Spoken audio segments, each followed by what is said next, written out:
آی قوم کرد زمان ناشکی و دانای تو به زمان ناشکی و دانای تو به زمان کس نده کردن برن کس نده کردن برن کرد جنددن جنده به قطاعه آلا کردن جنده به قطاعه آلا کردن هم خوردن رنگ تو شورشی سردکن کنادیان مدارشان سردکن کنادیان مدارشان کس نده کردن برن کس نده کردن برن کرد جنددن جنده به قطاعه آلا کردن جنده به قطاعه آلا کردن هم خوردن مریا و کی مثل ایمان و پادیمان هر اجتماع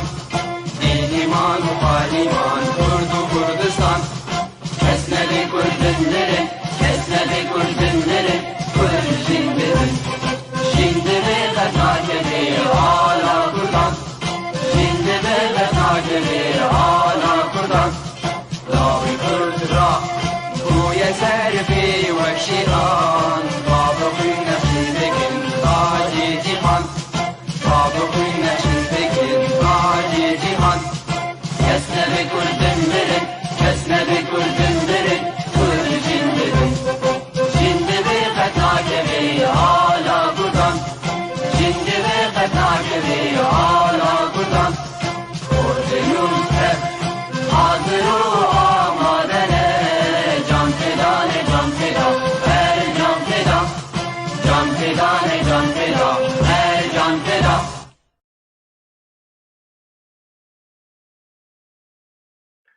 مساء الخير وأسعد الله أوقاتكم بكل خير مشاهدي بيف تي في الأكارم، وأهلا وسهلا بكم في هذه الحلقة الجديدة من برنامجكم حواراتنا، والتي سنتناول فيها موضوعا مهما وربما فريدا في الإعلام السياسي السوري والعربي، وهو سوريا بلد الشهداء الأحياء.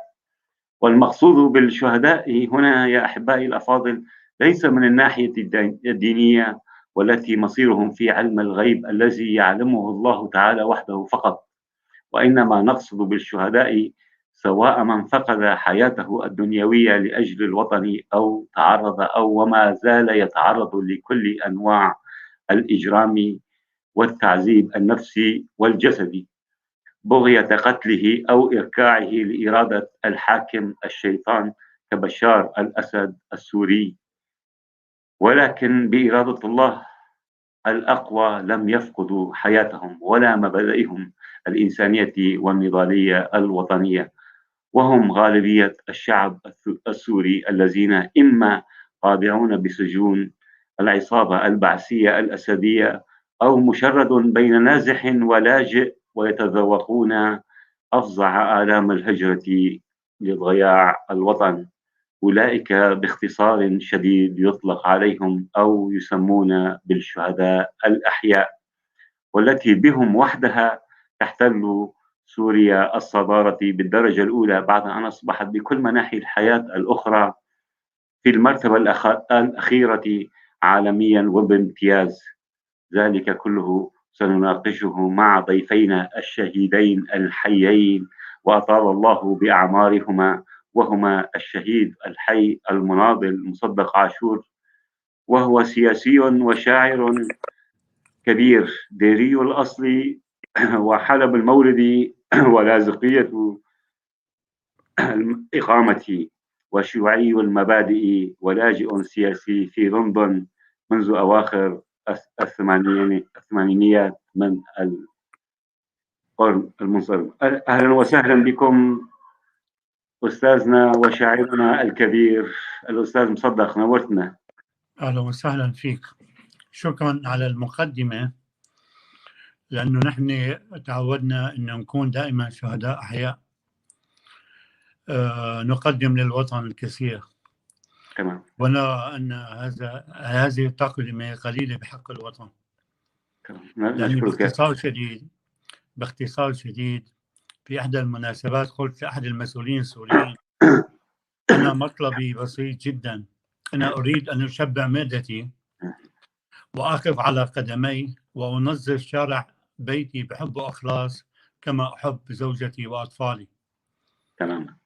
سنحكي فيها أستاذي لنرحب بالشهيدة الحية الأخرى الأستاذة زهيدة رشكيلو، وهي المناضلة السياسية العفرينية الكردية المعروفة، اللاجئة السياسية في ألمانيا.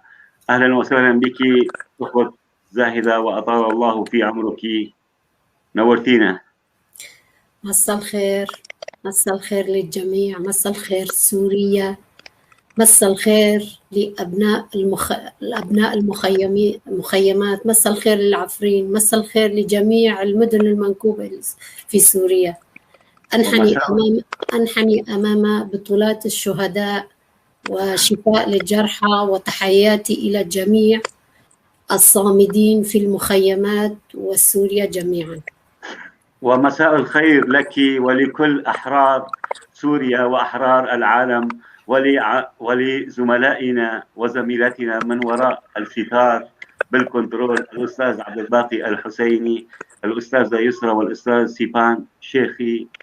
كل الشكر لهم باسمكم وباسم مشاهدينا الكرام، أشكرهم. أستاذ مصدق، هل توافقني على تعريف الشهيد الحي؟ ويا ريت لو نسمع كيف نجوت من محاولة الاغتيال وأسبابها.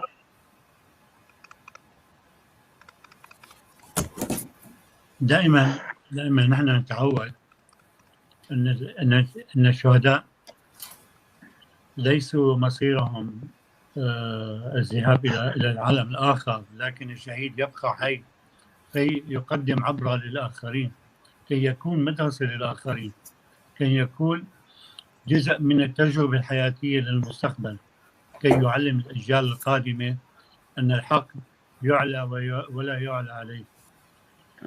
تعودنا دائما أن نكون جسور للآخرين، نكون عطاء فكري للآخرين، لكن هل نحن نستطيع أن نحول هذا الإنسان البسيط إلى إنسان يحمل قضية؟ هذه هي أجندة الشهيد الحي. تفضل.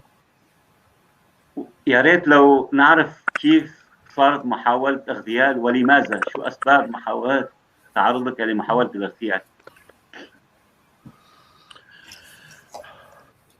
في 16 نيسان 1984 كنت ذاهب للمنزل،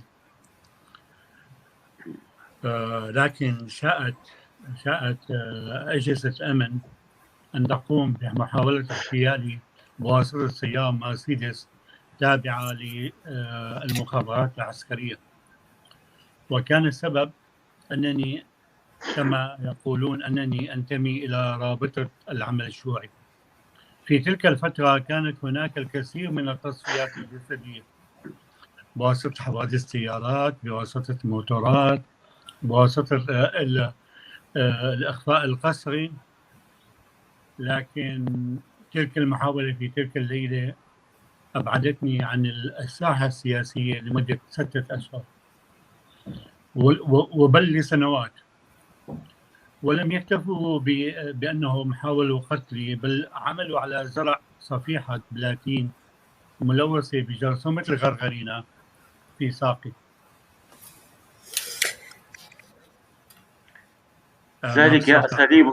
ذلك أساليبهم الوحشية اللا إنسانية تعرض وما زال يتعرض له غالبية الشعب السوري، وإن لم نقل كلهم. أستاذي أطال الله في عمرك.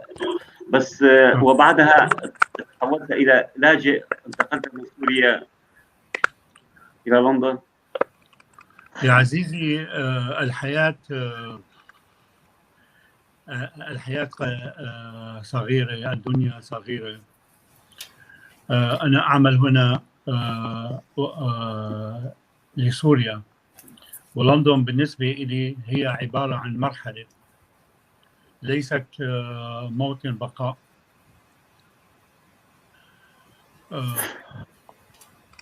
عشت في عدة دول، عشت في مالطا، عشت في ليبيا، عشت في النمسا، تشردت كثيرا، لكن بنهاية الثمانينات كان ذلك بنهاية الثمانينات.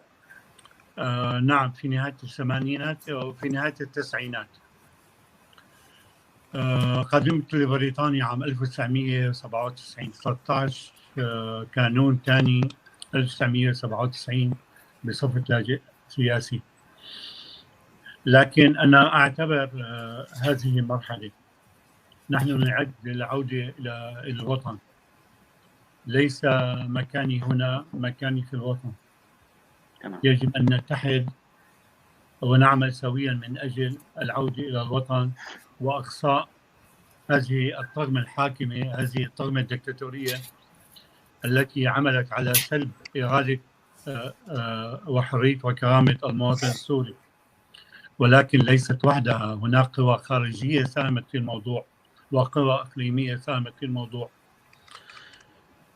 وفي عام 2000 قامت السيدة مادلين أولبرايت بمبايعة بشار الأسد في الوقت الذي عمل ما بعض المعارضين أو شبه المعارضين على الصمت، وفيما بعد أصابهم الصحو وكتبوا بيان 99 وعملوا على ربيع دمشق أو إعلان دمشق وعادوا إنتاج الجبهة الوطنية التقدمية. نحن نريد أن تعود سوريا إلى كرامتها، لكن بدون تدخلات خارجية، بدون تدخلات إقليمية، وبدون أن يكون هناك منتفعين ووصوليين يركبون هذا الجسد السوري الذي نحن ربينا فيه وولدنا فيه، ونعمل من أجل سوريا دولة الحق والقانون ودولة الحق والواجب وعمادها الفيدرالية. هذه الأمور الكثيرة هي مطلبنا، هي التي نسعى من أجلها. نأمل ذلك يا أستاذي الكريم. نعم، نأمل ذلك، وسنحكي في هذه المواضيع بعد أن نستمع إلى الشهيدة الحية زاهدة رشكيلو، الأخت العزيزة. مرة أخرى أهلا وسهلا بك أستاذة زاهدة. يا ريت لو نعرف كيف تم محاولة استهدافكم، وقد استشهد الشهيد البطل مشعل تمو وكنت معه وأصبت، ولو نعرف تلك اللحظات مؤلمة، ولكن ليعرفها شعبنا مشاهدينا. هنا يتساءلون أنه لماذا تم تصفية مشعل تمو، وكان محاولة، وكان المراد تصفيتك أيضا، لماذا؟ أولا كيف صار؟ كيف تمت عملية الاغتيال بواسطة 5 أشخاص. كنا نحن مجتمعين ببيت بحارة، أنا كتير ما بعرف قامشلي، اعذروني، بس كانت بحارة غربية بسموها بقامشلي حارة غربية. ما كان اجتماع اعتيادي، ولكن كان بسبب سفر ولازم نحكي بمواضيع يخص بالعمل السياسي بأثناء الحراك الثوري بسوريا وكيفية التعامل مع الحراك الثوري بسوريا. وبتلك الفترة مشعل كان بده يسافر، لأنه قبل كمان صار عملية اغتيال فاشلة، فكنا مجتمعين هنيك، وأنا التقيت في آخر وحدة. يعني لما وصلت لهنيك دخلوا جماعة من عددهم 5 كانوا، بس 2 كانوا فاتوا لجوا، 1 كان برا، 1 كان بالسيارة. أول واحد دخل على جوا، نحن كنا قاعدين 3، أنا ومشعل تمو، وكان في شخص معنا اسمه شيركو خليل من حسكة، بعتقد من حسكة، وكمان رفيقنا بالتيار المستقبل الكردي. يعني دق الباب، أنا ما حسيت، يعني كانوا يحكوا، ما كان في شيء، كنا قاعدين عادي طبيعي. دق الباب، فات زلمة بإيده كلاشنكوف، وجه على مشعل، قال، حكى بكلمة بالعربي، قال قوم معنا يا مشعل تمو. مشعل كان قاعد ولا ما يعني كان، هو كان عربي أم كردي؟ حكى بس كلمة، ما حكى معنا شيء ولا فات. كان هيك بإيده كلاشنكوف وملقم جاهز. ووجه هيك وقف قدام مشعل كان قاعد ما كان ينتبه اصلا، ما كان دار وجهه هيك شافه، هو قال له قوم معنا مشعل تمو، بس هالحكي ما قال لي ثاني كلمه، قال لي انت لا تتحركي.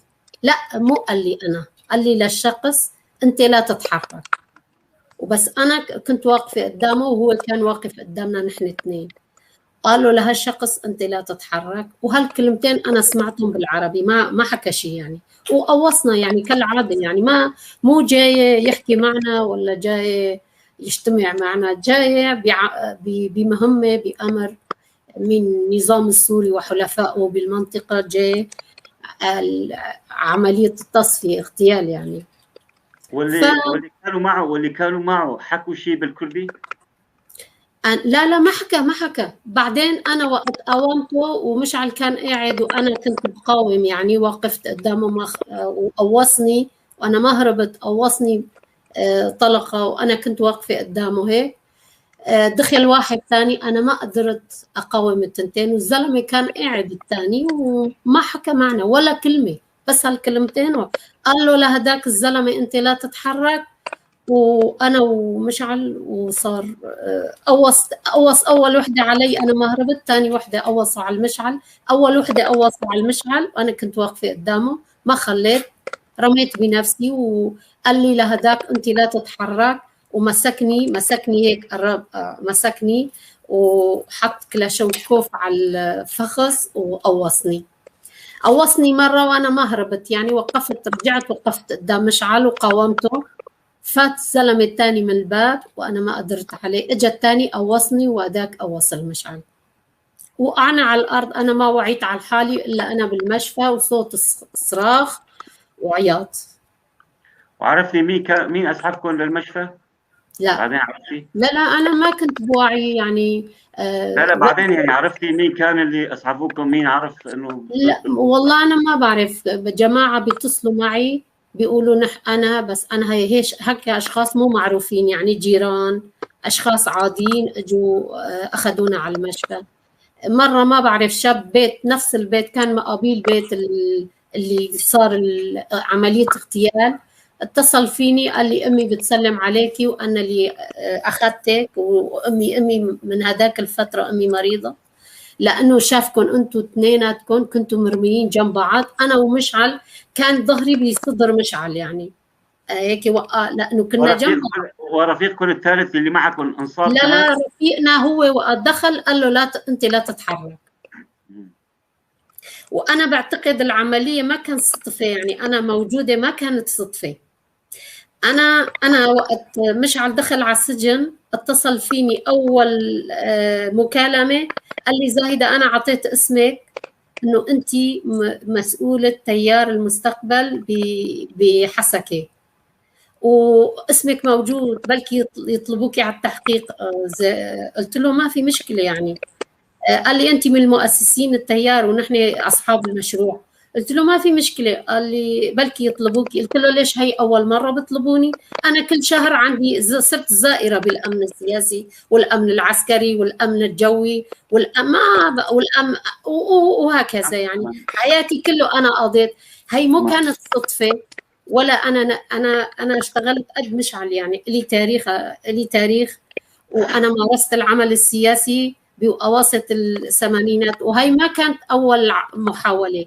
قبل كان ب8/8 2011 صار كمان محاولة اغتيال فاشلة.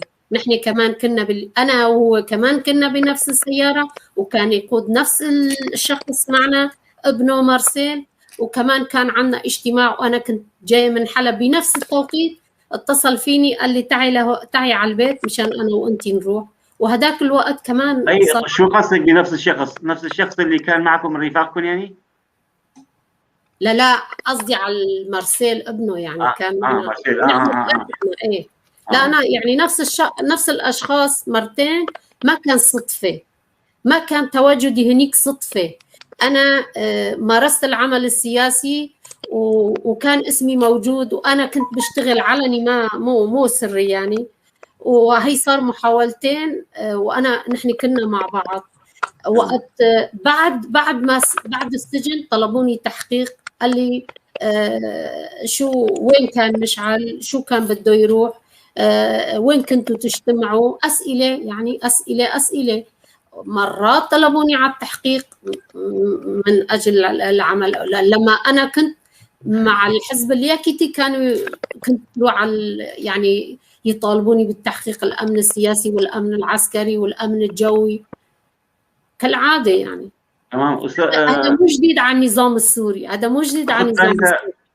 أخت زايدة، يعني نعرف تاريخك، بس يعني بعد مرور تقريبا نحو عقد من الزمن لحد الآن، يعني عرفتي الجاني الحقيقي، عرفتوا الشيء عن الجنات الحقيقيين أو من كان وراءه؟ هل هو غير النظام، هناك قوى مرتبطة بالنظام أو كذا شيء؟ هو دورية، أنا بعتقد دورية كانت مشتركة يعني بين النظام وحلفائه بالمنطقة، يعني هن حلفائهم، يعني أجندات لهم أجندات بالمنطقة، سواء كان من أي يعني مين تقصدين بحلفائه؟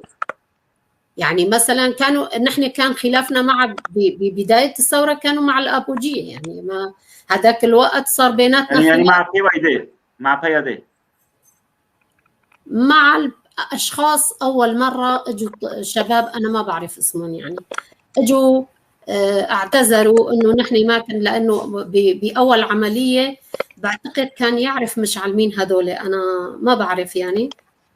بس ثاني محاوله انا ما عرفت، ولحد الان انا ما بعرف، بس انا بعرف شغلات وقت مشعل خرج من سجن وكان يحكي هيك، انا بعرف انه ياخذين قرار اغتياله، لانه صار حوار بينه وبين علي مملوك، حوار مطول، وكان معه مهند الحسيني.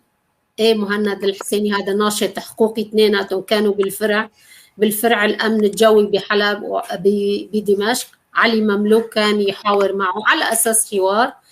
قال هو حاول كثير انه ما يعمل شيء، اذا طلعت يعني ما تعمل شيء، ما تشارك بالثوره، ما لك علاقه، انت خليك بالمنطقه الكرديه. وانت هون في نقطه مهمه انت اشرتي عليها، انه قلتي وحلفائهم والابوجيه، يعني قصدك الان هذا نستطيع ان نعتبره يعني في ادله، في وثائق، هذا اتهام خطير، يعني انه هم مشاركين في محاوله اغتيال الشهيد الحكم. لا بس يعني حسب الخلاف اللي كان بيننا. وثاني شيء كان البراني كان يحكي كردي، يعني انا ما عرفت. مارسيل قال لي هذا كان مغطي وجهه، يعني عرفت كيف. انا حسب اعتقادي وحسب تفاصيل اللي صار معنا قبل الحادث وبعملية الأولى، أنا بعتقد كانوا موجودين معهم، مو شرط يعني يجوا يقتلونا، لا، القرار كان من عند النظام، القرار عند النظام، بس إنن ساعدوه، بيجوز يكون من جماعتنا ساعدوه، ما بعرف أنا يعني. طيب هون هذا السؤال، هون في سؤال آخر يطرح، يعني وحتى في أخت فاطمة يوسف محمد تسأل لماذا لم يتم ضرب الشخص الآخر بالرصاص اللي قالوا له قعد، يعني لماذا؟ يعني أنا هي لحد الآن ما قدرت أفسر، لأنه وقت فات قال له أنت لا تتحرك. بهذاك الوقت أنا اتصلتي، ما هو كان رفيقكم، اتصلتي فيه بعدين، هو حكى معك، ما قال لك ليش ما ضربوه؟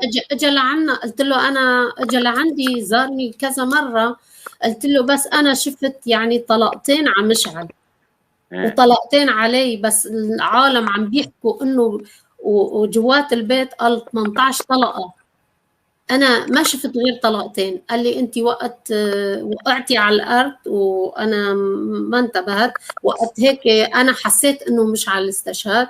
لانه هذا الكلام بيوحي للاخرين انه عدم ضرب الاخر، يعني قتل مشعل تمه ومحاوله اغتيالك، وبينما زميلكم الاخر او رفيقكم الاخر لم يصل باي شيء، في اشاره استفهام يعني بيولد لدى المتابع لماذا هو؟ هل هناك مثلا ممكن يكون هو كمان له ضلع، يعني وهو مخبر الاجهزه انه انا بمكان الفلاني؟ هون قد مو انا اقول، قد يشك او احد يقول من المتابعين، يعني انا هي ما بعرف، يعني هو كان معنا بمكتب علاقات العامه قبل، ترك وقت ب 2005 كان معنا شيء يعني ما كمل شيء 6 شهور وترك التيار يعني. واحتجوا كانوا معه 5، هن كانوا عددهم 5 انسحبوا من التيار، وبينهم هالشخص هذا اسمه شيركو خليل من حسكة.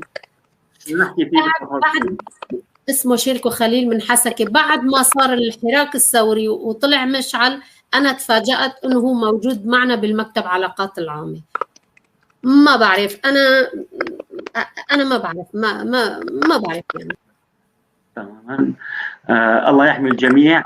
ونعرف أن هذا نظام إرهابي، ومن يتعامل معه مع الإرهابي هو إرهابي مثله. سنعود إليك أخت زاهدة.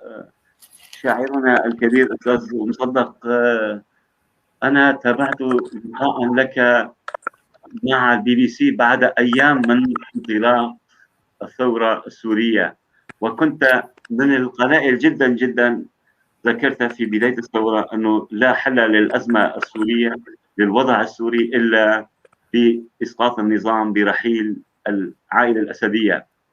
في الوقت الذي الآن غالبية المعارضات، الغالبية العظمى من المعارضات يعني، كانوا يطالبون إصلاح النظام، وأنت كنت وأجبت بشكل قطعي أنه لا حل، لا أمل في سوريا في ظل وجود بشار الأسد، أو أي إصلاح من بشار الأسد لا ينفع. على أي أساس قد أثبتت تجارب بعد نحو 10 سنوات على الثورة رأيك سليم؟ وهل ما زلت تعتقد أن لأنه الآن هناك محاولة اتفاق جديد ما بين، خاصة الائتلاف السوري، ما بين النظام، عمل محاصصة وما شبه ذلك يعني، هل ما زلت مصرا بأنه لا حل في سوريا إلا برحيل هذه العصابة الإجرامية؟ من خلال تجربتي الشخصية وجدت أنه رحيل منظومة البعث، حزب البعث العربي الاشتراكي، هو المطلب الأساسي لإثبات دولة حق والواجب دولة حق والقانون، وإعادة حرية وكرامة الإنسان السوري.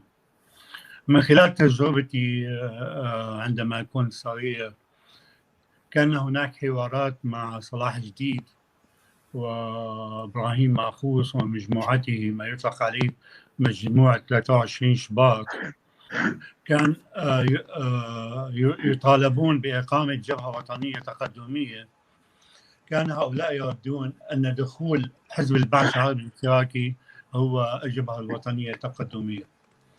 عندما أتى حافظ أسد للسلطة وأعلنها حركة تصحيحية، لم يقف على الحياد ويقول أنا رئيس انتقالي أطالب بحكومة مؤقتة، برلمان مؤقت، ريثما يأتي بدستور يخدم الشعب السوري والوطن السوري، ونكون على المساواة، على المساواة الكاملة في الحقوق والواجبات، سواء سياسية سواء كانت قضائية، فصل السلطات، فصل القضائية التشريعية إلى آخره. فيما بعد أتى بشار الأسد، كذلك الأمر، ركب الدستور وأعادوا إنتاج ما يسمى الجبهة الوطنية التقدمية التي قبرت العمل السياسي في سوريا. النقطة المهمة أنه السياسيين، ما يطلق عليه السياسيين المعارضين السوريين، كانوا يقفون على الحياد عندما باركت مالدين أوبرايت تسلم حفظ بشار الأسد للسلطة. فيما بعد عملوا على إعلان دمشق، ربيع دمشق، ومن ثم أتى ما يطلق عليه الربيع العربي، وأنا أسميه الخريف العربي. كل هذه الأشياء لم تخدم المواطن السوري.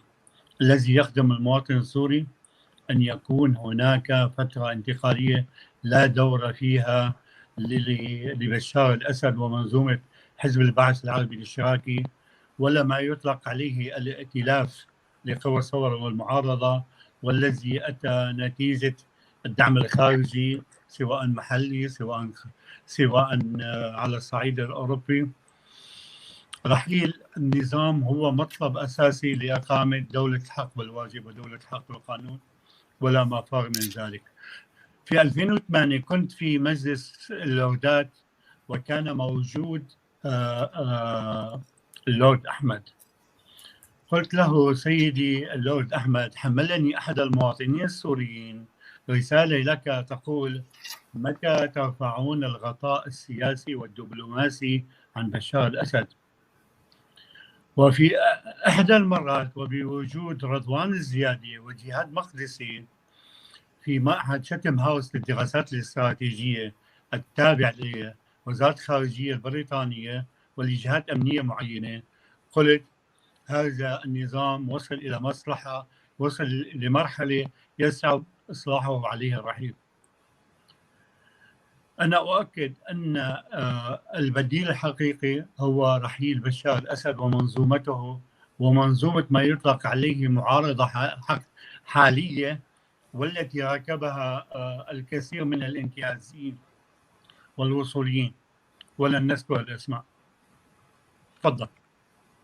طبعا سأجيب على أحد السؤالين هنا. أحدهم بالواتساب يسألني: لم أفهم ما قصدته بالشهيد الحي.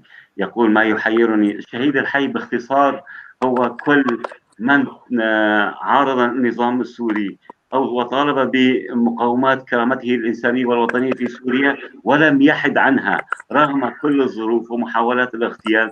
طبعا سوريا فعلا الدولة الوحيدة في العالم اللي يعتبر شعبها شهداء أحياء. ما تبقى سوريا في كل مناحي الحياة الأخرى تحت المرتبة الأخيرة، حتى بعد الصومال، يعني من حيث حقوق الإنسان، من حيث الكرامة، من حيث كذا. هذا ما قصدناه بشهداء الأحياء، ونقصد طبعا شهداء الوطن وليس الناحية الدينية. الناحية الدينية علم الغيب عند الله. الله هي بالحياة الأخرى في علاقة بين الخالق ومخلوق لا يعلمها في الغيب ولا يعلم الغيب إلا الله. يعني هذا مقصدنا بالشهيد الحي. أستاذ مصدق، أنت ذكرت أنه أنت مع الفيدرالية، لا حل في سوريا سوى الفيدرالية. هناك كثيرين ومن هذا المنبر في هذه القناة كل ما نذكر، وخاصة من المعارضات العربية السورية، كل ما نذكر اسم الفيدرالية كأن كابوسا أو كبلا كهربائيا من قبول نظام البعث يصعقه. يعني يرتعبون من كلمة الفيدرالية. لماذا؟ دعني أعود إلى الخلف خطوتين. عند مجيء محمود الأيوبي إلى مدينة اللاذقية وكانت هناك حوارات مفتوحة مع الأحزاب والقوى السياسية السورية، وكان مطلبي للسيد محمود الأيوبي، قلت له أن الفيدرالية هي الحل. إذا لم نعطي المكونات القومية المتواجدة على الأرض السورية حقوقها وواجباتها، سوف نصل إلى مستنقع الدم القادم. سوف تشهد سوريا حالات تنازع، حالات صراع، حالات قزمية موجودة فيما يطلق عليهم المعارضة السورية، ما يطلق عليهم الأجندات الخارجية الداخلية. فكان رد محمود الأيوبي قال لي بالحرف الواحد إن تجربة المجالس المحلية ومجالس المحافظات هي بداية الرحلة باتجاه الفيدرالية الكاملة في سوريا. يعني لا مركزية سياسية، لا مركزية اقتصادية، لا مركزية قضائية إلى آخره، لكن تجمعنا السياسة الخارجية، تجمعنا السياسة الدفاعية، تجمعنا السياسة الأمن الداخلي. كل هذه الأمور. هناك برلمانات محلية تقام في الأقاليم. هنا يكون لكل المكونات السورية حقوقها وواجباتها، بما فيهم الكرد، أن يكون هناك لغات أخرى موجودة في الدستور السوري ومثبتة في الدستور السوري، بالإضافة إلى أنه أي معاملة توجه لأي مواطن في الأقاليم توجه باللغتين، توجه باللغة العربية وتوجه مثلا في اللغة الكردية، في اللغة السريانية، في اللغة الأرمنية. من هنا نحفظ حقوق وواجبات كل السوريين. أنا أؤكد أن لا بديل على هدوء سوريا وعلى معافاتها وخروجها من هذه المعمعة التي قامت بارتكابها القوى الدولية والمحلية بدون الفيدرالية. الفيدرالية هي الحل السليم والعقلاني لسوريا المستقبل. تمام، أشكرك. أستاذة زاهدة، تفضل. الوضع في سوريا لا يحل أو لا ينتهي الأزمة أو المأساة السورية إلا برحيل هذه العصابة الحاكمة ومن يواليها، ومن يوالي تلك العصابة. وأيضا لا حل لمستقبل سوريا سوى النظام الفيدرالي كما يقول الأستاذ صدق. ما تعليقك؟ طبعا النظام، أنا ما بدي أعلق عن النظام الفيدرالي أكثر ما هو حكى الأستاذ عن النظام الفيدرالي، ولكن بدي أحكي عن الحركة الكردية اللي مش يعني ليس لها مخطط أو خطة عمل أو برنامج سياسي يعمل على هذا الأساس، على أساس الفيدرالية. يعني من الواجب الحركة الكردية أن تحدد مطالبها ورؤيتها للقضية الكردية في سوريا. حتى الآن منذ الخمسينات ومنذ تأسيس الحركة الكردية ليس له برنامج واضح اتجاه حل القضية الكردية في سوريا. أنا ما بدي قصدك بالحركة الكردية، بالحركة السياسية الكردية، يعني المجلس الوطني الكردي نموذجا، يعني بما فيه المجلس الوطني الكردي اللي هلا هم متبنين في برنامجهم الفيدرالية يعني. ماشي، وين الرؤية؟ ما هن جزء من الائتلاف، والائتلاف لا يعترف حتى بسوريا تعددية، فمن أين لهم الفيدرالية؟ وهم جزء من الائتلاف، والائتلاف بالدستور كتبوا دستور حتى اعتراف بوجود كشعب الكردي مو مذكور فيه. شلون بدي أتبنى الفيدرالية وقت بدي أقعد على الطاولة مع الحلفاء والشركاء بدي أطرح موضوعي؟ ما عندهم حتى رافضين تغيير الجمهورية العربية السورية اسمها العربية، يعني حتى لا الجمهورية ما تبقى، يعني ما زال اسم الجمهورية عربية سورية، والجمهورية العربية السورية جزء من الأمة العربية. وين التعدد؟ وين الفيدرالية؟ وين مشروع فيدرالي؟ أنا بدي أضحك على العالم مشان دغدغة شعور البسطاء يلتفوا حولي كم سكرتير يقولوا والله نحن بدنا فيدرالية. أنت شو اشتغلت للفيدرالية؟ وين خطة العمل؟ وين البرنامج؟ أي فيدرالية تقصدين؟ يعني هناك من يسأل أي فيدرالية، حتى السؤال موجه لك وللأستاذ مصدق، يعني أي فيدرالية تقصدون؟ فيدرالية سياسية، جغرافية، قومية، إدارية، شو ما كانت الفيدرالية؟ هن لازم أول شيء نحن نحدد الحركة الكردية تغير آليات العمل السياسي. هي آليات اللي تتعامل فيها آليات قديمة، لازم تنوجد آليات جديدة ورؤية جديدة للحل الكردية، لأنه نحن ما راح نرجع قبل 2011. المرحلة تغيرت. من الواجب الحركة الكردية تغير أدوات عملها لكل عصر. أسلوب العمل، وين أسلوب عملهم؟ ما زال أسلوب خمسينات، وهن بدهم يطرحوا الفيدرالية. أنا مو ضد فيدرالية، وأنا مع هالشعب، مع حل الوطن السوري، الوطن للجميع، الكل يحصل على حقوقه، لا يقصي أحدا، أنا معهم. بس لا، من الواجب الحركة الكردية قبل أن نلوم العرب شركائنا لازم نحن نوضح رؤيتنا للمطالبنا لقضيتنا، كيفية الحل يعني، وأدواتها وأسلوبها وتعاملها مع الظرف الراهن. ما في هيك برنامج، أنا ما شفت. ولكن هناك من يلومك كالشهيدة الحية التي ناضلت ولك تاريخ طويل بالنضال الوطني والقومي، يعني لماذا يعني انعزلت فسحت المجال لهؤلاء الدخلاء كما يسميه شعبنا يعني؟ يعني لماذا لم تتابعي النضال الوطني التنظيمي، تركتي الاحزاب لهذا؟ يعني خاصه هناك من يسال انه انت رحتي ناصرتي طرفا على حساب اخر، تيار واحد صار تيارات. يعني هذا يقودنا الى السؤال انه الاحزاب الكرديه السوريه مرتبطه بالقائد، اذا القائد مات وكلنا بدنا نموت، يعني اذا القائد مات الحزب او ماتت تلك الحركه السياسيه. نحن تيار كان عندنا مشروع سياسي، ومشروعنا كان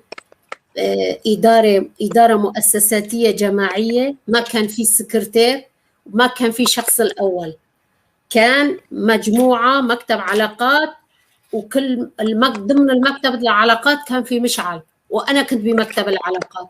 ما كان عندنا قائد ولا، ونحن مختلفين عن الحركة الكردية. صح أنا تركت العمل السياسي، كان قدامي خيارين، يا أكون معهم وأمارس نفس اللي مارسوه ولا ما كان فيني أعمل شيء، لأنه الظرف كان صعب، وضعي الصحي كان صعب أولا، وثانيا كان في إقصاء بالنسبة لي.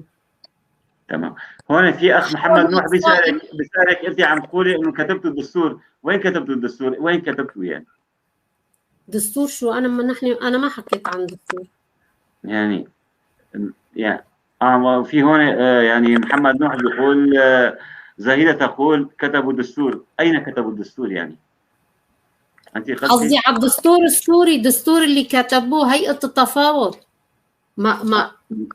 ما في شيء متعلق بالقضية الكردية بالدستور اللي كتبوه هيئة التفاوض، والمجلس الوطني كان جزء منه.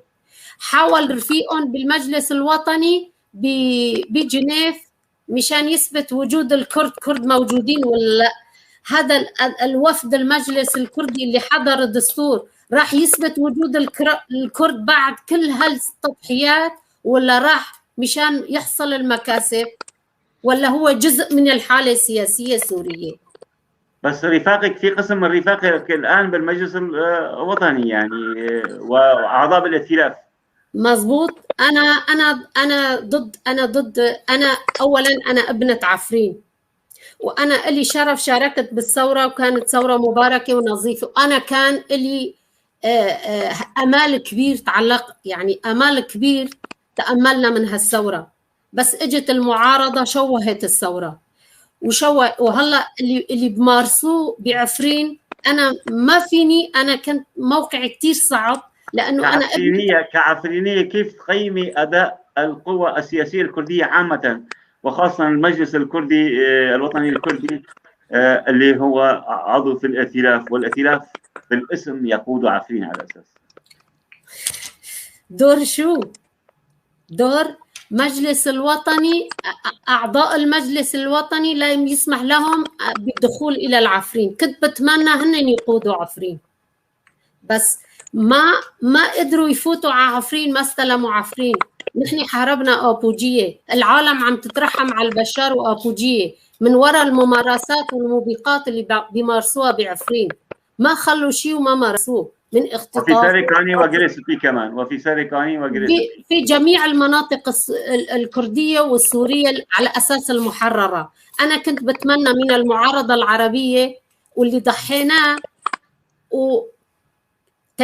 تأسيس نموذج سوري مستقبل بمنطقة اللي حرروها، تكون نموذج للعيش المشترك لجميع المكونات، بالديمقراطية، بالعمل، بالتعامل، بالتعبير عن الرأي، بالآراء. هذاك الوقت كنت بشوف إنه في أمل من لما هن استلموا صاروا أبشع من الأبوجية البيدة وأبشع من النظام. هلا عالم عم تترحم على البشار، بيقولوا خلي معلش هلا انت اعمل استطلاع بعفرين واسالهم، قال خلي اتراك مو هن. ليش طيب بين هالخيارين؟ ليش تحط يعني ليش العالم بدها تختار الاتراك؟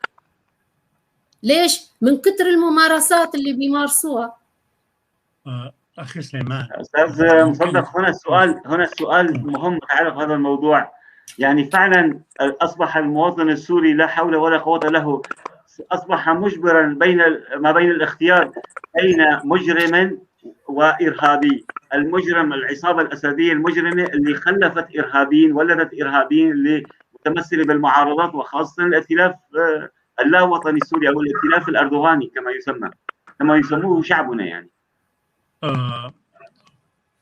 عندما قامت هذه الثورة،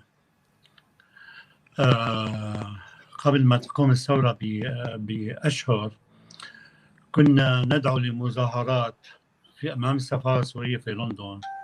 كان يأتوا القلة، و80% من الحاضرين يمثلها الكرد.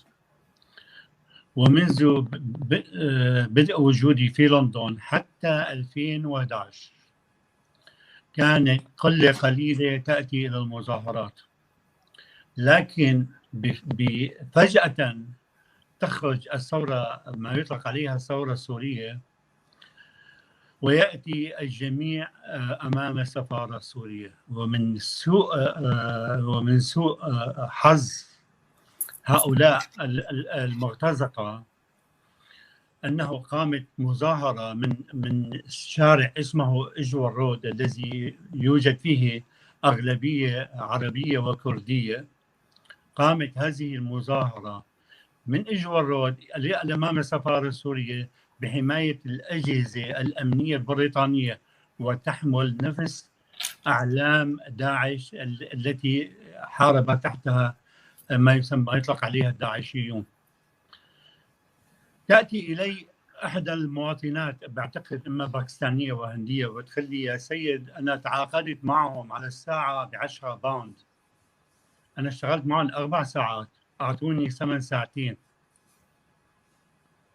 كانت جموع الجماهير الموجودة أمام السفارة السورية تتخللها عملاء السفارات، السفارة الفرنسية أو الأمن الخارجي الفرنسي أو الأمن الخارجي البريطاني، الأمن الخارجي المصري، الموساد الإسرائيلي. كل هذه الأمور كانت موجودة أمام السفارة السورية. عندما خرجت وصعدت على السلم وقلت: يا سوريا جينا لك، أنت ثورة نحن رجالك، صمت الجميع. الجميع أصبح عبارة عن أداة في يد الآخرين. لن نستطيع أن نضحك على نفسنا. أنا أطالب أبعد من ما هو فيدرالية سوريا. عندما جاء عبد الحكيم بشار إلى لندن في مقهى كوستا في إجوى رود، كان هناك الصداميين والقوميين العرب والإخوان المسلمين، وهاجموا عبد الحكيم بشار. فوقفت وقلت لهم: كما أن هناك أمة عربية واحدة، يجب أن يكون هناك أمة كردية واحدة. لا حل لأمن المنطقة واستقرارها بدون وجود كردستان، وطن لكل الكرد. كيف يمكن لي أن أتقبل أن يكون لي بيت ولا يكون لي صديقي الكردي بيت؟ الفيدراليات هي حلول مؤقتة. يعني بالعامي نحن ما نضحك على أنفسنا. إذا ما أقمنا دولة كردستان على أرضها الطبيعية لن تستقر هذه المنطقة. لكن هناك في المنطقة محليا ودوليا لا يريدون أن تقوم هذه الدولة، يخافون على كراسيهم. أنا أتسبق حدث، وكثيرين قالوا عني أنه أنا أطرح الأشياء قبل أوانها. نعم، أطرحها قبل أوانها، لأنه لا يمكن لي أن أكون في غرفة نومي وفي صالوني وفي كل أشيائي أنا موجودة في بيتي، وفي نفس الوقت صديقي الكردي لا يوجد لديه بيت. تفضل. أحييك صديقي وأستاذي العزيز أستاذ مصدق. أخت زاهدة، يعني فعلا موقف ومشرف لشخص مناضل كأستاذ مصدق، يعني وهو ليس منية الشعب. نحن لا نريد منحنا من أي واحد من شركائنا بالوطن العربي، منحنا الحقوق. الحقوق تؤخذ ولا تمنح، ولكن نريد من شركائنا بالوطن الاعتراف بحقوقهم، لأنه نعرفهم هم مضطهدين مثلنا يعني من قبل أبشع الأنظمة الدكتاتورية الإجرامية. تسمح لي أشيد، عفوا تسمح لي بس أشيد أقول كلمة واحدة.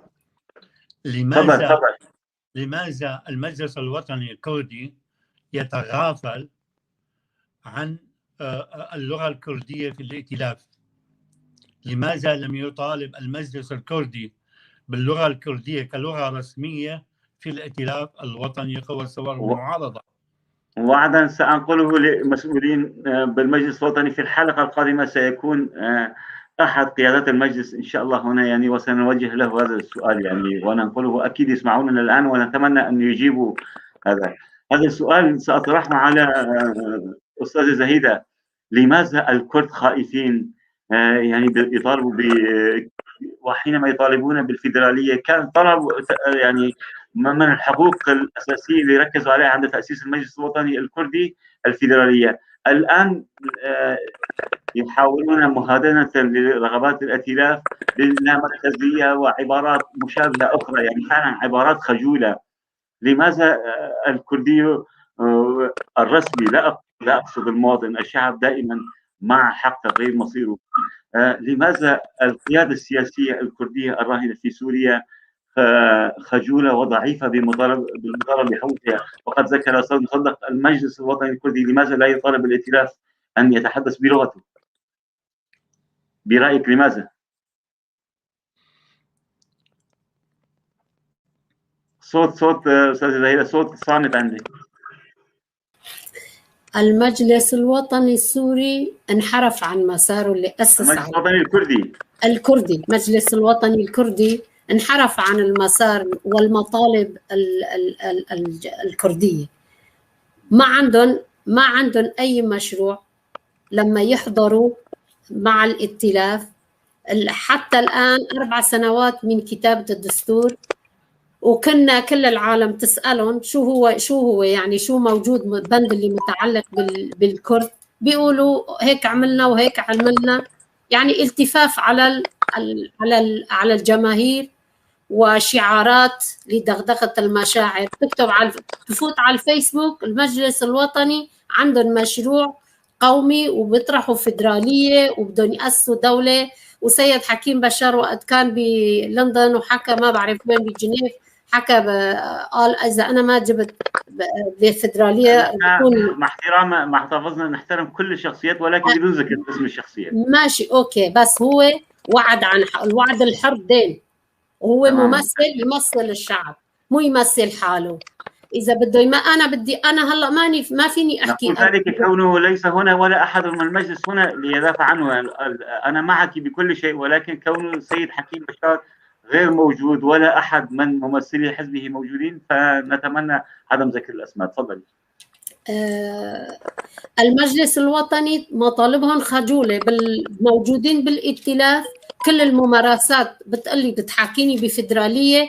اذا ما عندهم الشجاعه يواجهوا الائتلاف بممارسات التي بيقوموا بها بعفرين وبمناطق الكرديه، وهون بيقولوا نحن ممثلين عن الشعب الكردي، بنمثل الشعب الكردي. انت جاي تمثل الشعب الكردي ومع شركائك اللي انتم بجسم سياسي واحد. ما فيك تدافع عن شخص عن مرأة. شلون بدك تقدر تكون لك شجاعة تطرح قضية الفدرالية؟ ما عندهم هن، يعني أنا ما بدي أحكي على الأشخاص، بس هن كل مصالح خاصة. والائتلاف أصلا ائتلاف شو قدم لسوريا لحتى يقدم للكراد؟ أي سؤال يطرح نفسه أستاذة زهيدة. أنت كنت يعني أحد القيادات الرئيسية في الحركة الكردية السياسية، يعني هنا يطرحوا بعض في أخت هنا عم تسأل وقت كنت بالحركة الكردية لماذا لم تطالبي؟ يعني أخت بليستان بشير الرسول تقول ألم تكوني من هذه الحركة الكردية؟ ألم يكن لكم مشروع كردي؟ لماذا كنتم تناضلون؟ أنا إذا أخالف في رأي عزيزتي المجلس الوطني يمثل الشعب الكردي وله مشروع كردي لم ولن يساوم على مطالب وحقوق الشعب الكردي.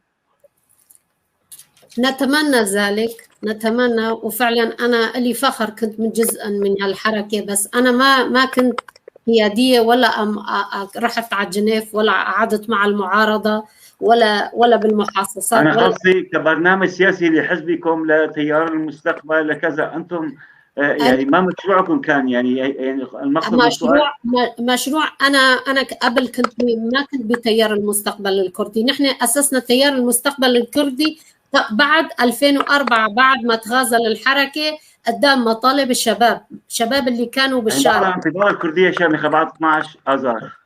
أيوة، هي كانت ردا، تأسيس تيار المستقبل كان ردا على تخاذل الحركة الكردية لمطالب الشباب يعني كانوا أمام مرحلة ومسؤولية تاريخية. هن تخاذلوا ما قاموا بواجبهم، وأنا بهذاك الوقت انصدمت، ونحن تأسسنا تيار المستقبل الكردي. أنا قبل كنت بحزب الوحدة، وأنا عندي تاريخ، وأنا كتير تركت حزب كرمال هالممارسات اللي كانت تحصل جوات كل حزب.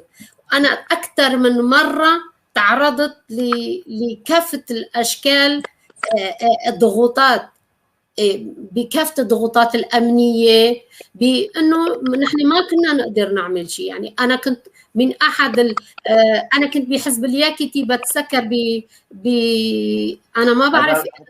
هذه بيقودنا إلى سؤال خطير، يعني إذا كان هناك للقوى الأمنية يد في داخل الأحزاب الكردية السورية؟ طبعا أكيد. فوقت كنا أستاذ حسن صالح طرح مشروع الفيدرالية بآخر مؤتمر للحزب الياكيتي، أنا كنت من ضمن المؤيدين، وتركت حزب الياكيتي كرمال هالمشروع. تسمح لي سؤال سليمان حبيب؟ تفضل أستاذي، سنعود إليك. تفضل أستاذي، تفضل. عفوا بعتذر منك، تابع. بس أنا عندي سؤال اني بدي ادخل على الخط ما أنا كنت بدي أسألك، تفضل. أنا كنت بدي أسألك سؤال، تفضل. لماذا عندما بنيت الجبهة الوطنية التقدمية لماذا لم يكن للكرد دور فيها؟ لماذا نحن نغفو عن هذا الكلام ونقول أن هناك تقصير في قيادات ما يطلق عليه المجلس الوطني الكردي، وهناك تقصير من الأحزاب السياسية الكردية منذ نشأتها على يد عثمان صبري أو زازا أو غيره، ولم تقم هذه القوى السياسية ممثلة؟ سيقولون لك، طبعا أنا لست منهم، ولكن سيقولون لك نظام شوفيني، حزب بعث شوفيني رفض الاعتراف حتى بوجود الشعب الكردي. يعني خالد بكداش كان كردي، الأمين العام للحزب الشيوعي، ولكن بس كان كردي. أستاذ ما كان في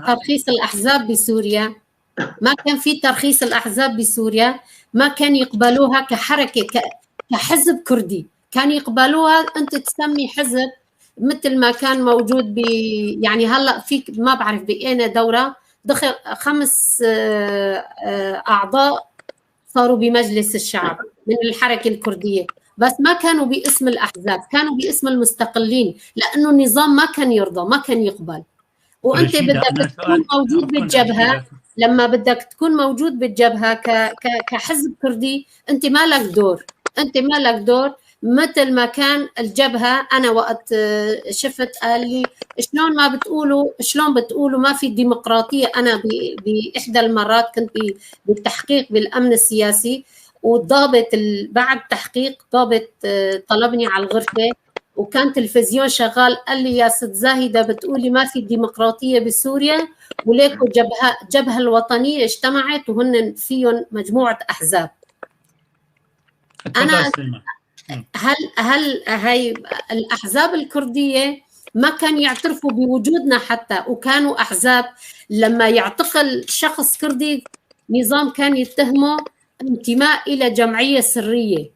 يعني أحزابنا ما كان يحق لهم نحن كنا نطالب بترخيص الأحزاب، ما كانوا يعطونا قانون الأحزاب، ما كان في سوريا ولا يعترفوا بوجود حزب الأحزاب الكردية، كانت أحزاب محظورة وكانت وحتى خالد بكداش يعني كان شيوعيا، لم يكن كان كردي بالاسم، كان كردي بالاسم، ولكن عربي الهوى، كان عربي الهوى من أنظر يعني، وبالجبهة، ولحد هذه الليلة يعني هذه اللحظة أولاده وحزبه في الجبهة يعني.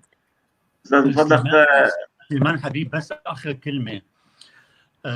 وقت حواري مع محمود القيوبي، وكانت هناك حوارات لبناء الجبهة الوطنية التقدمية، قلت لسيد محمود الأيوبي بدون وجود المكون الكردي في الجبهة الوطنية التقدمية سوف تسقط هذه التجربة. بدون وجود المكون الكردي لا يمكن للجبهة الوطنية التقدمية أن تستمر. تفضل. طبعا شكرا أستاذ مصدق. حابب أعود لمصدق عاشور الشاعر. ونحن بعد أيام قليلة سندخل نوروز، شهر الفرح والألم الكردي معا. ولك قصيدة جميلة عن نوروز، يا حبذا لو نسمعها بصوتك. شكرا لك. آسف على أنا لن أتأسف على مداخلتي، لكن أنا أصر بدون وجود المكون الكردي والسرياني والآرامي لا يمكن حل القضية بطريقة ديمقراطية. فلندخل إلى ما يطلق عليه الشعر. للنيروز كتبت اسمي، رسمت قلبي شعلة حب.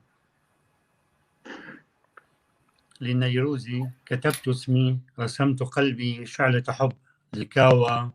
لكاوى حملت معولي ومنجلي، وقلت أحبك كردستان. رغم الغربان، رغم سواد الزمان، رغم عميل النساء عبر الزمان، فتسهل الجياد راسمة وجه المكان. كردستان. للنيروز وجه صبية قبلت شفتي حبيبها، فرسمت خضرة البراري بوجه زغروس قضية عشق، فبكى العاشق صارخا جسدي روحي لك كردستان. شكرا. أستاذ مصدق. أستاذ مصدق، يعني فعلا موقف جميل وشعر أجمل يعني للكردي ولحقوقهم العادلة يعني، وخاصة نوروز شهر الألم قبل شهر الفرح، ألم الكردي، حيث أفظع المجازر صار في نوروز. ولكن بالنسبة لنا أيضا سنة جديدة، نأمل في هذه السنة الجديدة، في هذا النوروز، أن يكون ربيعا ليس للكرد فقط، وإنما لكل الشعوب المضطهدة، وبما فيهم أولهم شعبنا في سوريا. ونرى نوروزا حقيقيا تهب على سوريا لتطهره من رجس العصابة الأسدية وكل مرتزقته وكل من تطاول على الإنسان السوري، سواء بشخصه أو وطنه. أستاذ مصدق، هل يعني ما بعد استلام إدارة بايدن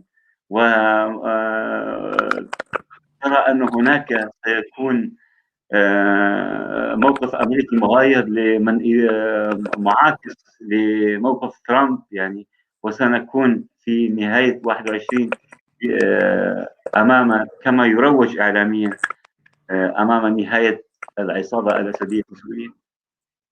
لا أعتقد ذلك نهائيا. المدرسة الدبلوماسية والسياسية الأمريكية تبنى على أجندات، وهذا لن يختلف عليها سواء كان الحزب الجمهوري أو الحزب الديمقراطي. الكل يسعى من أجل مصالحه، يريدون تقسيم هذا العالم من جديد وإعادة هيكلته من جديد، منذ ما يطلق عليه سان ريمو يالطا، مالطا، الأمريكان اتفقوا مع السوفييت، اتفقوا مع الروس، لكن الخطة في المنطقة لن يكون هناك بديل عن بشار الأسد حاليا. بشار الأسد باق بموافقة أمريكية، وكل ما يحدث الآن في الإعلام هو عبارة عن أجندات تخديرية للشعب المنطقة ولإلهاء شعب المنطقة. أتمنى أن نكون نحن رمزا للثورة القادمة، ثورة البسطاء وثورة المتعبين وثورة هذه الشهداء الثورة الأحياء. متى وحتى نقطف ثمارها؟ متى سنكون في دمشق، في عفرين، في قامشلو، في كوباني؟ كيف متى؟ يعني اشتقنا يعني منذ عقود. هنا أنت لاجئ وأنا لاجئ، وغالبية شعبنا من بعد 2011 أصبح مهجر ما بين نازح ولاجئ. يعني إلى متى ستدوم هذه الأزمة أو الكارثة أو المأساة أو الهولوكوست السوري؟ برأيي أنا لست بلاجئ، أنا أعيش على هذه الأرض التي منحتني إياها الأم الأرض. ربما أنا أخرج من حدود مخططة، لكن أنا سوريا في قلبي في كل زمان ومكان، وكردستان في قلبي في كل زمان ومكان. لكن أنا قلت أتمنى أن نكون نحن الفقراء والبسطاء الثورة القادمة بوجود رفيقة دربنا المتحدث، عفوا بنسى اسمك سيدتي، زاهدة رشكيرو. لأنه ما في القلب، ما في الروح يدمي القلب. إذا أردنا أن نقتلع هذه الثورة المشوهة التي زاهدة رشكيرو زهرة الثورة السورية، يعني عزيزة جدا جدا علينا. طبعا أنا سمعت عنها كثيرا، وكان يتحدث عنها باحترام كبير عبد الرزاق تمو. كان يجل لها وما يزال يجل لها الكثير من الاحترام. الثورة القادمة ليست ثورة على مقاس قطري، وليست على مقاس بايدن أو ترامب، وليست على مقاس نتنياهو، إنما هي أو أردوغان أو بوريس جونز. أنا بداية حديثي قلت إنه عندما اجتمعت هذه المكونات المخابراتية أمام السفارة السورية لم تكن تحدث في السابق. المطلوب الآن أن تجتمع كل القوى الحقيقية على الأرض التي لم تتلوث يدها بالدم السوري. ما أعنيه ليس بالدم، هؤلاء عملاء النظام وعملاء الأجهزة الأمنية الخارجية. هناك معارضة محسوبة على قطر، ومعارضة محسوبة على تركيا، ومعارضة محسوبة على بريطانيا، ومعارضة محسوبة. كل هذه المعارضات ليست معارضة، كل هؤلاء عبارة عن مجموعة مرتزقة، يعني كما يسميه شعبنا. لا، هن عبارة عن كومبارس. عبارة عن كومبارس من أجل أن يمرروا مشروع ما يطلق عليه نابكو. ونحن لسنا من أعداد التي سوف تقطع رأسها من أجل الغاز والنفط في المنطقة. نحن نريد سوريا حرة كريمة لكل مكوناتها حاليا. إذا لم نسعى بصدق وإخلاص لبناء ثورة حقيقية بجهودنا نحن البسطاء، نحن أبناء سوريا الطيبون كما يقول رياض صالح الحسين، نحن أداتها ونحن ثورتها. وهذا الكلام عندما أتى حافظ الأسد للسلطة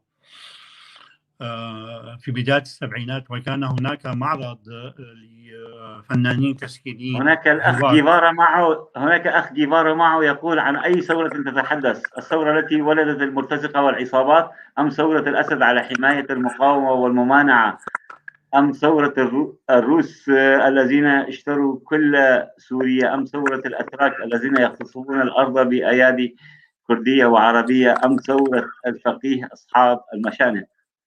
يقول ويس عاشور العظيم والدي، أعود مرة ثانية وأقول، يقول ويس عاشور العظيم والدي: طالما السماء رحمه الله. ما بدي أحكي كلمة ثانية.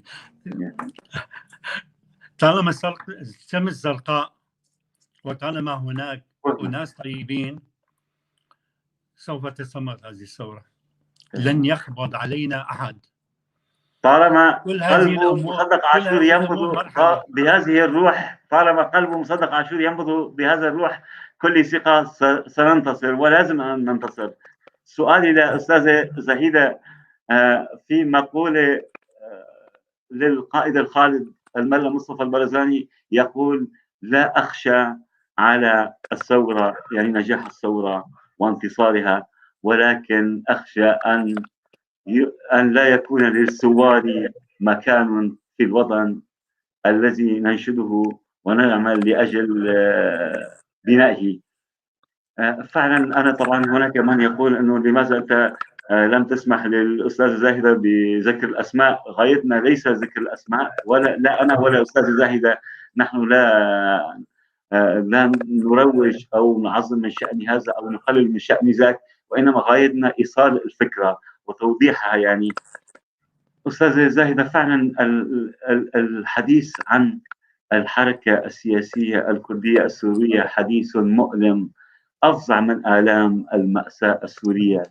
يعني هل لدينا أمل أنه ستنتصر الثورة السورية، ولكن هل نحن سننتصر على ذاتنا لنطهر أحزابنا الكردية ليكونوا فعلا أحزابا قومية وطنية حقيقية تنبض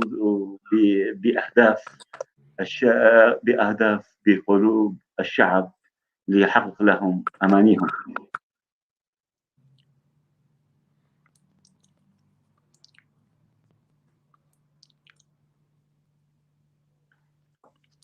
صوتك أستاذة زاهدة، صوتك. بعتذر أنا بسكر مشان ما قبل كل شيء لازم الشعب ما بقى، يعني الشعبنا لازم ما يصدقوا هالقيادات وما يمشوا وراهم، يحاولوا يضغطوا على الأحزاب. يا منذ بداية الثورة أنا اجتمعت مع مجموعة من القيادات، ما راح أسمي أسماء، أنا بتمنى أسمي أسماء يعني بس ما راح أتسمى. طلبت منهم أنه نحن أمام مرحلة مفصلية، يا منكون موجودين يا هي قضية وجود لا وجود. ونظام اضطهدنا منذ القرون، منذ مجيء حزب البعث وهالنظام المجرم اضطهدنا. نحن لازم نشارك هذا الثورة منسجمة مع مطالب الشعب الكردي، ونحن أمام حراك ثوري والتغيير قادم، يعني حراك قادم على المنطقة، ويجب على الأحزاب الكردية. لكن الحركة الكردية نائمة. بس طويل بالك، الثورة قادمة والحراك قادم، والحركة الكردية ما عندها موقف. قلت لهم يا تتخذوا موقف واضح، انتم ما في مشكلة، بدكم تكونوا مع النظام، صدروا بيان واعلنوا مطالبكم انه النظام تحقق لنا هالمطالب مثلا يعني، او بدكم تشاركوا بالثورة. خلي عندكم موقف، شي مرة تكونوا جريئين ومطالبكم واضحة. ما حدا قال نحن موقفنا، شخص حكى قيادي مع الأسف قال نحن انت ليش ما بتعرفي موقفنا عدم المشاركة. موقف حركة كردية، نحن كنا نجتمع 9 أحزاب بتقول ما عنا موقف، وطلبوا مني انه انت اذا بدك تحضري المظاهرات روحي على منطقتك عفرين شاركي بالمظاهرات بعفرين. هلا صاروا ابطال بالساحه. في كثير امثله كرديه بس انا ما بدي احكي فيها. وقت كنا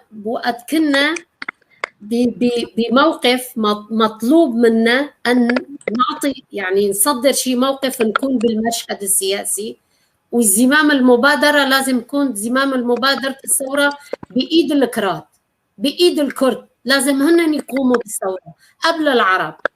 هذا النظام المجرم قتل ما قتل، عزب ما عزب، اعتقل، دمر مناطق الكرديه. انا ما بحياتي ما دست على النمله ولا عندي. كل شهر بيعزموني بيبعثوا وراي على التحقيق وحكي رايحه وحكي جاي، وغيري بالالاف اللي ماتوا من رفقاتي. 2 ماتوا تحت التعذيب بالسجون السوريه من احزابنا اللي انا اشتغلت معه. فنحن ما شاركنا. نحن كان زمام المبادره بايدنا، ونحن نحدد مطالبنا ونشارك بالثوره. هذاك الوقت والاحزابنا يقوموا كانوا امام استحقاق تاريخي، مرحله مفصليه لا تعود. لو وقت كنا نحن كان يمكن مسار الثوره تختلف. هلا النظام كان يتهم الثوره، وكمان اجوا الاخوانجيه وانحرفت الثوره عن مسارها الاساسي، والعالم شافوا انه هي وقت كان بايد الكراد والمشعل كان يقود الثوره، ما حدا يسترجي يقول هي ثوره اسلاميه، لانه نحن ما لنا اسلاميين، نحن كرد نطالب بحقوقنا، حقوق شعبنا. فكيف يا حركه كرديه تقوم بواجبها وتحدد برنامجها ومطالبها وتغير رؤيتها واساليبها يا تحل نفسها بلاها. يعني هياكل موجوده. نحن امام خيارين، اما ان تحل نفسها، اما تقوم بواجبها تصحح مسارها، تصحح نضالها، او تحل نفسها. وهذا شيء إذا لم تقل بذاك أو ذاك، إذا لم تقم بهذا أو ذاك، فما العمل؟ ما العمل؟ يجب على الحركة الكردية أن تغير نفسها وإعادة صياغة إذا الحركة ما غيرت، بقت على هذه الحالة، ماذا أمام شعبنا أن يفعل؟ برسالتك باختصار للشعب الكردي. ولا شيء. ما راح نكون بالمعادلات. ماذا تقولين للشعب الكردي في سبيل حث الحركة، جعل الحركة تتحرك؟ أقول للشباب كفى أن يكونوا تحت أمر هذول القيادات الفاشلة. ليس بإمكانهم أن يقودوا الشعب. ليس بإمكانهم أن يقودوا الشعب. طبعا كنا نتمنى أنه أستاذ مصدق يكون معنا، بس يا غادر ما بعرف، إن شاء الله يعود. يعني كان في سؤالي الأخير. أستاذ مصدق، أهلا بك مرة أخرى، غبت وأتيت.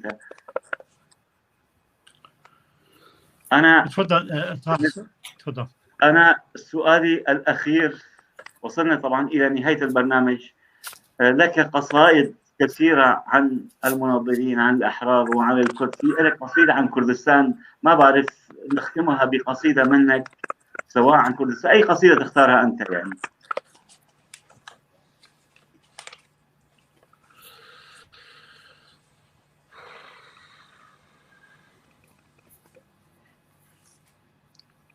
دقيقة ممكن، لأنه ما موجودة عندي. لريثما تحضر سؤالي الأخير. أسأل الأخت زاهدة.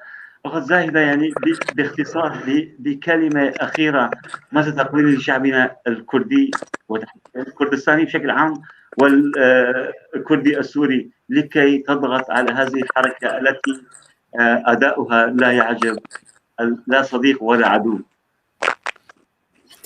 أتمنى لهم سلامة العيش، وأتمنى لهم أن يكونوا حريصين ولا يصدقوا شو ما صدرت الحركة الكردية، ويلعب بمشاعرهم بعقولهم. وأقول للشعب الكردي اللي عند الإدارة الذاتية أن يتحملوا مسؤوليتهم اتجاه ما يجري على الساحة، أن يقوموا بالثورة. ثورة على ثورة. ثورة على ثورة، إيه. تمام، مصطلح جميل. وماذا تقولين للحركة السياسية الكردستانية لمؤازرة ودعم الحركة السياسية الكردية السورية؟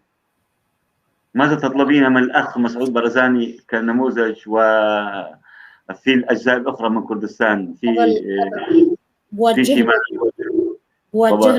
بوجه له تحية والسلامة والصحة وطولة العمر، وبشكره على مواقفه من حيث استقبال اللاجئين والمساعدات، وأتمنى أن يضغط على الحركة الكردية لكي تصحح مسارها من أجل تحقيق مطالب شعبنا الكردي.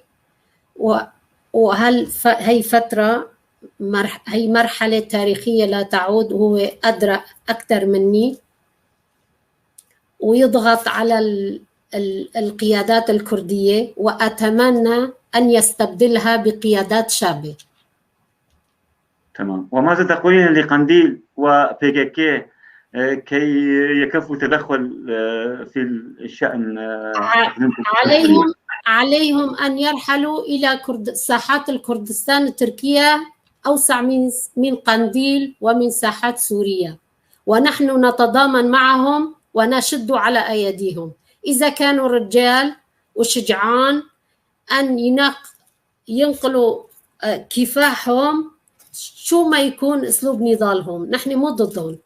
على كردستان تركيا هي أكبر جزء كردستاني، أن لا يكون الشعب السوري في الكردية، الشعب الكردي في سوريا جسر يعابروا عليهم مشاريعهم. بكفي.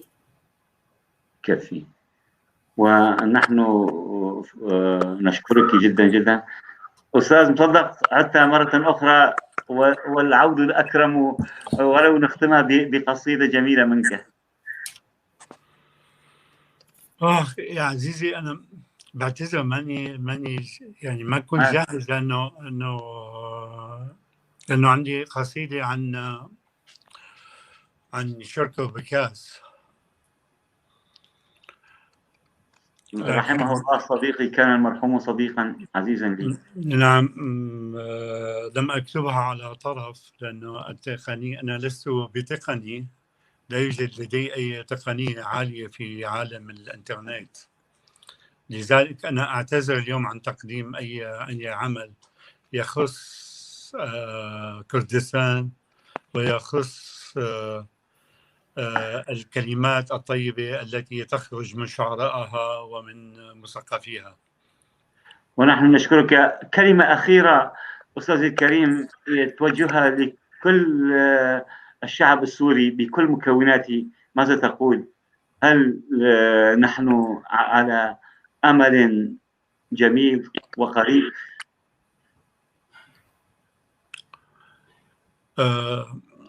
أنا برجع للمربع الأول، بقول إنه نحن بسطاء هذا الشعب أمل الثورة القادمة، وبرجع بقول وقت عملوا معرض في مدينة اللاذقية في ثانوية جورج جمال، وكان يومها أول من بعد مجيء حافظ أسد للسلطة قافزا على دبابته التي قام بدعمها بعض الدول المحلية والخارجية، قلت على دفتر التعليق: أتمنى لهذا الجيل أن يكون رمزا للثورة القادمة. أنا أتمنى أن نستفاد من هذه المرحلة التي دخلنا فيها وكشف الغطاء عن كل انتهازي، عن كل عميل، وعن كل وصولي. هؤلاء يجب أن نضعهم في المكان المناسب ونخرج بالسفينة السورية بأمن وسلام، من أجل أن تكون سوريا لجميع أبنائها دولة حق والواجب ودولة حق والقانون. ما قمنا به هو جزء من معاناة الشعب السوري، لكن لن يأتي بيت صحيح بدون معاناة، ولن يكون هناك وطن صحيح بدون من يكون هناك شهداء أحياء على الأرض. كل الشكر لك أستاذ مصدق عاشور، الشاعر والسياسي السوري المعروف الكبير والشهيد الحي الذي نفتخر بك أستاذا صديقا ضيفا عزيزا على بيت قناة الاتحاد العام للكتاب والصحفيين الكرد. كما نشكر الشهيدة الحية والمناضلة السياسية زاهدة رشكي والصديقة العزيزة، نورتينا اليوم. عطر النضال، عطر الصداقة، عطر الحياة الجميلة بوجودكم. نتمنى أن نلتقي قريبا في سوريا الحرة الديمقراطية التعددية الفيدرالية، وإلى ذلك الوقت نحييكم مرة أخرى باسم كل المشاهدين. نشكركم على وجودكم معنا، وكما نعدكم مشاهدينا الكرام بأن نكون في الخميس القادم، انتظرونا في الخميس القادم بموضوع جديد وضيوف جدد أعزاء. وباسمكم جميعا مشاهدينا الكرام نشكر من كان وراء الستار بالكنترول، ودمتم في رعاية الله، وألف مع السلامة.